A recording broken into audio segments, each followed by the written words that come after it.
Digital സാങ്കേതിക സർവകലാശാലകളിലെ താൽക്കാലിക VC നിയമനം ഹൈക്കോടതി വിധിക്കെതിരെ സുപ്രീം കോടതിയെ സമീപിക്കാൻ ഗവർണറുടെ തീരുമാനം. നാളെ സുപ്രീം കോടതിയിൽ ഹർജി നൽകാനാണ് തീരുമാനം. അതേസമയം ഡിജിറ്റൽ സാങ്കേതിക സർവകലാശാലകളിൽ താൽക്കാലിക വിസി നിയമനത്തിനുള്ള സർക്കാർ പട്ടിക ഇന്ന് നൽകുന്നുണ്ട്.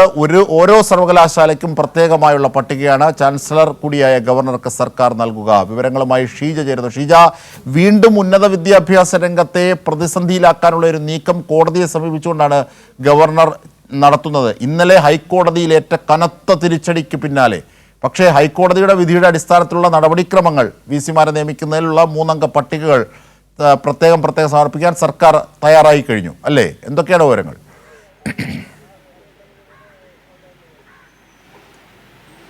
തീർച്ചയായും അജിംഷാദ്, ഏതായാലും ഹൈക്കോടതിയിൽ നിന്നും വലിയ തിരിച്ചടി ഏറ്റതിന് പിന്നാലെയാണ് ഇപ്പോൾ സുപ്രീം കോടതിയെ സമീപിക്കുവാൻ വേണ്ടി ഗവർണർ തീരുമാനിച്ചിരിക്കുന്നത്. ഇതിൽ ഡിജിറ്റൽ സാങ്കേതിക സർവകലാശാലകളുമായി ബന്ധപ്പെട്ടുകൊണ്ട് താൽക്കാലിക വിസി നിയമന വിഷയത്തിലാണ് കഴിഞ്ഞ ദിവസം വലിയ തോതിലുള്ള തിരിച്ചടി ചാൻസലർ കൂടിയായ ഗവർണർക്ക് ഹൈക്കോടതിയിൽ നിന്നും ഏൽക്കേണ്ടി വന്നത്.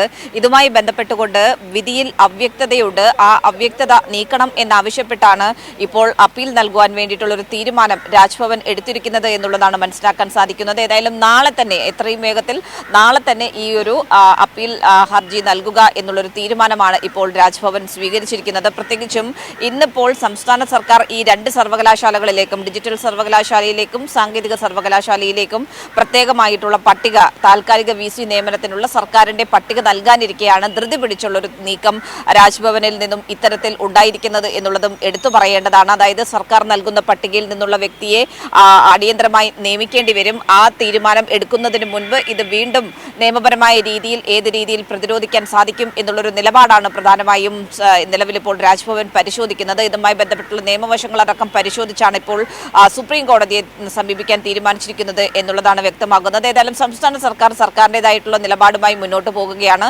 സർക്കാർ ഈ പട്ടിക സമർപ്പിക്കുന്നതുമായി ബന്ധപ്പെട്ടുള്ള അന്തിമഘട്ട നടപടിക്രമങ്ങളിലേക്ക് കടന്നിട്ടുണ്ട്. ഉടൻ തന്നെ ഇതുമായി ബന്ധപ്പെട്ടുകൊണ്ട് പട്ടിക 2 പട്ടികയായിട്ടാണ് നൽകുന്നത്. ഒരു പട്ടികയിൽ 3 വിദഗ്ധർ, അതായത് UGCയുടെ മാനദണ്ഡപ്രകാരം അംഗീകരിച്ചിട്ടുള്ള കൃത്യമായിട്ടുള്ള അർഹതയുള്ളവരെ 3 പേരെ തെരഞ്ഞെടുത്ത് ഒരു സർവകലാശാലയ്ക്കും മറ്റു 3 പേരെ തെരഞ്ഞെടുത്ത് മറ്റൊരു സർവകലാശാലയ്ക്ക് എന്ന രീതിയിലാണ് ഈ പട്ടിക സമർപ്പിക്കുന്നത്. ഇനിയിപ്പോൾ സുപ്രീം കോടതിയിലേക്ക് കാര്യങ്ങൾ എത്തുമ്പോൾ അവിടെയും സർക്കാർ കൃത്യമായ രീതിയിൽ ഈ സർവകലാശാലകളുടെ ചട്ടം അടക്കമുള്ള കാര്യങ്ങൾ കൃത്യമായ രീതിയിൽ ധരിപ്പിക്കാൻ തന്നെയാണ് സർക്കാരിൻ്റെയും തീരുമാനം. അജിംഷാദ്, ശരി, സമഗ്രമായ വിവരങ്ങളാണ് ഷീജ ഞങ്ങളുടെ പ്രതിനിധി നൽകിയത്.